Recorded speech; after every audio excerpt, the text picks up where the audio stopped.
بالسنوات الأخيرة أكثر شيء بتسمعه على السوشيال ميديا وعلى وسائل الإعلام تلوث، الاحتباس الحراري، كارثة عالمية وذوبان الجليد من القطب الشمالي والقطب الجنوبي، انبعاثات بغاز CO2، تسكير الباندافاكتس، وكتير اتهامات بسبب سوء تصرف الإنسان وبتعامله مع البيئة اللي حضنتنا ملايين السنين. وبنفس الوقت كتير من العالم مش فرقانة معه، وبنسمع بالمقابل عنوان باللون الأخضر جو جرين، الدعوة للانتقال للطاقة المتجددة والطاقات البديلة واللي بلشنا نحس فيها كتير، واللي بتعتمد على المصادر الطبيعية والتخلي عن البترول والفحم متوابعة بهدف السيطرة على التلوث أو بالقليل المحاولة من الحد منه. فهل صدقا نحن بمشكلة جدية وعموعد مع تدمير كوكب الكرة الأرضية بإيدنا؟ بإيدنا؟ لأنه هيدي بكبايتنا. شو هي الطاقات المتجددة أصلا؟ وهل تعتبر بديل فعال؟ بديل فينا نستغني فيه عن كل المصادر التانية مثل الفحم والبترول وغيرهم؟ وهل بيكفي بالبيت بس نركب طاقة شمسية؟ وبالحياة بنعرف ما في شيء ما عنده مساوئ، فهل عندها مساوئ؟ وأساسا مع انتشار وجود الطاقات الشمسية هل أكترية اللي عم يركبون صح؟ كل هالمواضيع حنحكي عنها منامي، ولكن قبل ما تنسى تشترك بالقناة وتفعل الجرس ليوصلك أي فيديو جديد. وإذا حابب تتابع أخبار القناة فولو على الانستغرام، الروابط بصندوق الوصف. وخلينا نشوف حقيقة الطاقات المتجددة واستعمالها.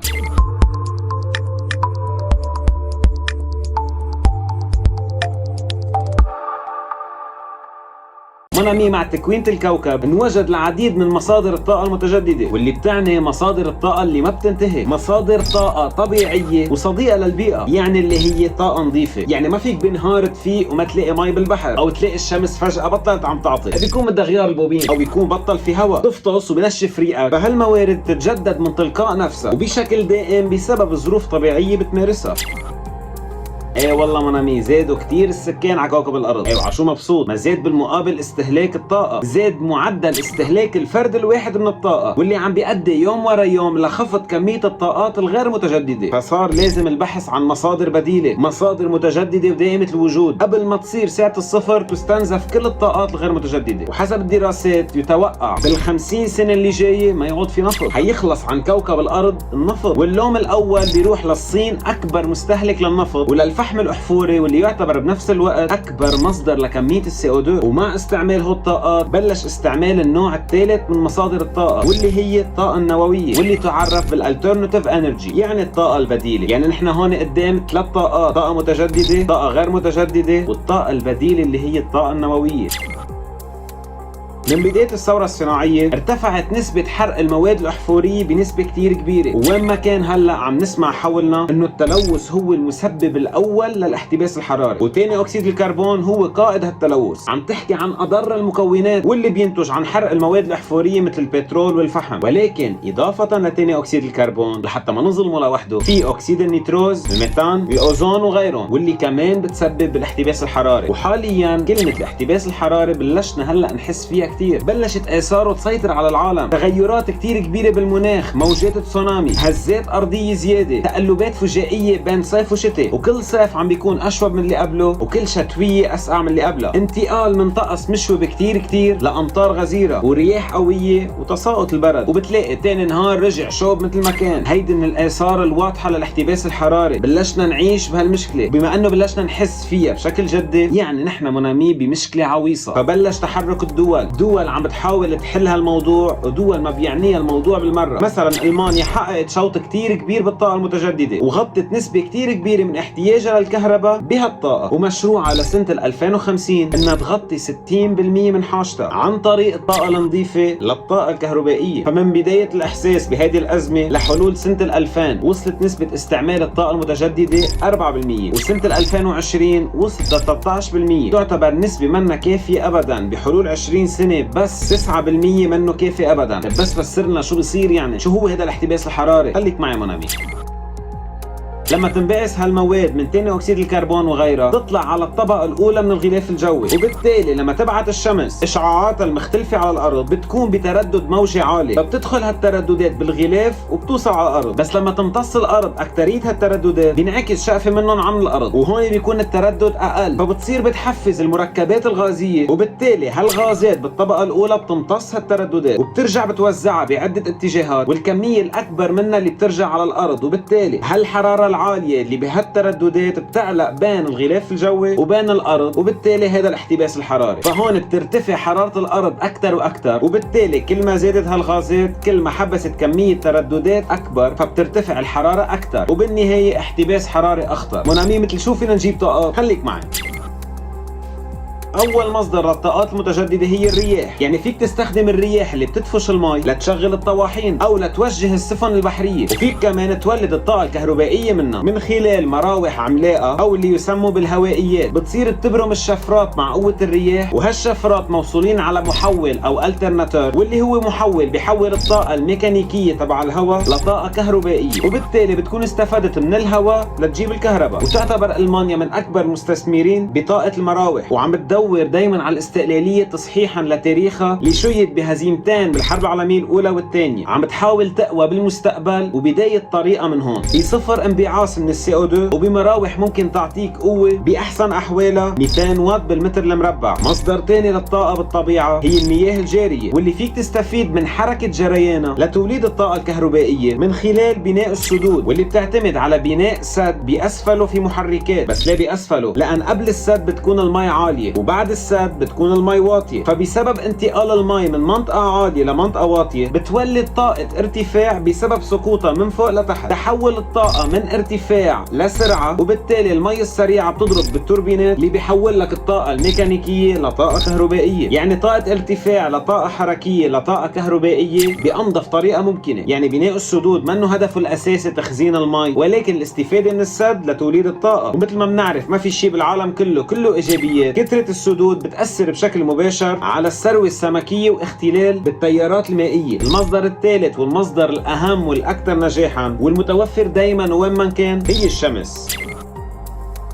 عم نحكي عن الطاقات الشمسية من خلال بناء الألواح اللازمة اللي بتحول حرارة الشمس لكهرباء. صح تعتبر أهم المصادر الشعبية بالعالم، ولكن بالمقابل بتؤدي لكوارث حياتية وبيئية. أولا بسبب سوء التوصيل والتركيب، وادعاء ممن كان إنه هو المعلم ايه أنا الفهمان وبشتغل بالطاقة الشمسية. مشان هيك عم ترتفع نسبة الوفيات بالعالم بسبب الطاقة الشمسية. وزيادة عن هيك هول الألواح بيحتوى على مواد مسرطنة مثل الكادميوم والرصاص والكروميوم، وهالمواد ممكن تتسرب للتربة وتتراكم، وكونه هول المواد ما بيتحللوا بالتالي خطرها بيجي بتسربها بالمياه الجوفية. يعني هلا كل الطاقة الشمسية ما منيحة؟ ليه العالم كلها عم تركب؟ لا مونامي، النوعية الرخيصة والموجودة بالسوق هي اللي ما منيحة. النوعية المنيحة موادها غير مسرطنة وما بتضر الإنسان، وبسبب بيع التاجر الأرخص فعم بيضطر الإنسان إنه يركب الأرخص، وبأحسن أحوالها تعطيك 200 واط بالمتر المربع. وأكيد الطاقة الشمسية لها استعمال للتدفئة ولتسخين المي إضافة لتوليد الكهرباء. وبما أن الطريقة الشعبية الأكثر استعمالا حنحكي كيف تشتغل الطاقة الشمسية. خليك معي منامي.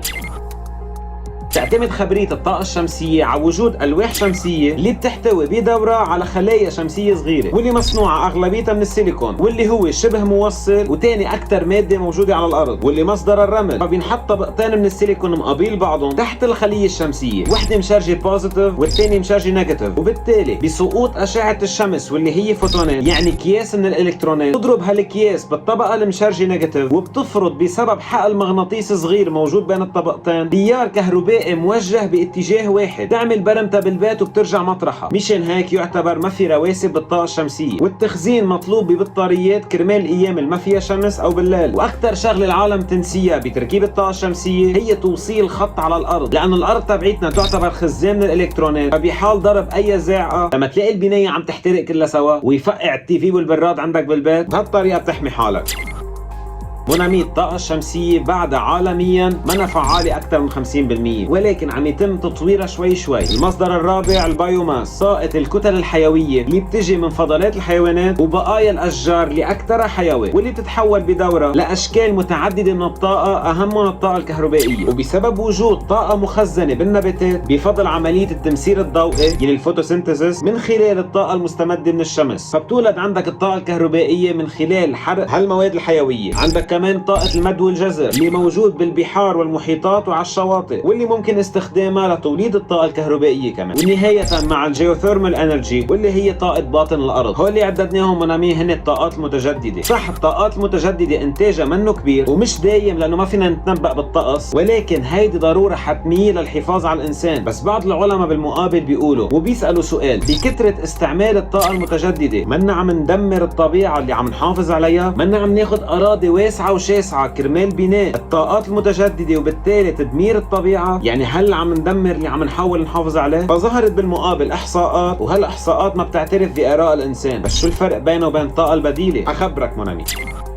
الطاقة البديلة هي الطاقة النووية. بالمقارنة مع الطاقات المتجددة تعطي الطاقة النووية 1000 واط بالمتر المربع الواحد. الآراء بتقول انه أسوأ مصدر للطاقة هي الطاقة النووية، يعني هو المفاعل النووي. ما شفتوا شو صار بتشيرنوبل وبهيروشيما وبيوناكازاكي؟ ولكن بالتالي هالإحصائيات والدراسات بتأكد انه الطاقة النووية هي الأنظف، لا بل الأكثر نظافة وأكثر إنتاجية بين كل الطاقات البقوة. مثلا فرنسا بتمتلك 58 مفاعل نووي واللي بيغطي 80% من انتاجيتها للكهرباء. وحسب الاحصاءات كمان انبعاث ثاني اكسيد الكربون بفرنسا اقل من النص بالمقارنه مع المانيا لانتاجيتها كثير كبيره بسبب الطاقات المتجدده. يعني فرنسا مع الطاقه النوويه والمانيا مع الطاقه المتجدده، المانيا عم تبعث ثاني اكسيد الكربون اكثر من فرنسا. بس نحن هون عم نحكي عن طاقه نوويه. اول سؤال بيطلع: والنفايات النوويه اللي عم تنتج وين بنحطها؟ اولا وحسب مصادر الاعلام الفرنسيه، طريقه التخزين والتخلص من النفايات النوويه واللي تعتبر بنفس الوقت كتير كمية قليلة بالمقارنة مع كمية الطاقة اللي عم تعطيها لفرنسا، محفوظة بطريقة فائقة السلامة. ولهلا ما في أي تسربات. ولهلا بيقولوا إنه بأي دولة بتستعمل الطاقة النووية ما في أي تسربات ولا أي ضرر على البيئة، هيك التقارير بتقول. ولكن بنفس الوقت نقطة ضعف الطاقة النووية شغلتين: أولا الإعلام بمقارنة هالطاقة باللي صار عالميا، يعني الفاجعة الثلاثية تشيرنوبل هيروشيما وناكازاكي. وثانيا وللأسف سوء نية الإنسان وخوفا من استخدامها بأمور عسكرية وحربية. واختصار هالسببين سبب سياسي، والأوضاع السياسية اللي بتحرم عدد كتير كبير من الدول الصغيرة والضعيفة من أنها تحصل على اليورانيوم 235 وبالتالي إنتاج الكهرباء. عم تحكي عن طاقة تكلفتها 0.17 سنت بالكيلو وات ساعة الواحد. والعمل حاليا متجه لنوع جديد واللي هو الاندماج النووي مش الانشطار، والفرق هو جودة أقوى بكتير وطاقة أكثر وعدم تخليف أي تسريبات.